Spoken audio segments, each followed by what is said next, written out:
L'educazione stradale ti permette di evitare incidenti, anche gravi.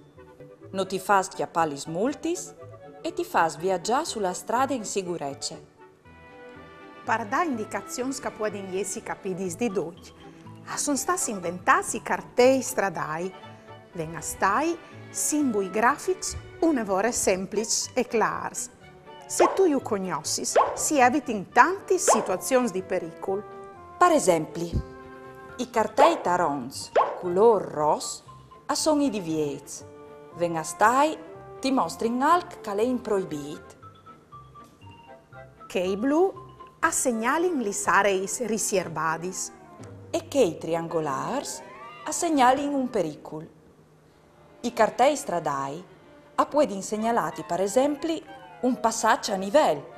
Venga stai una crociera fra una strada per macchine e un binario di ferrovie. Dunque, dopo ben le sorelle e chialiti sempre a tor.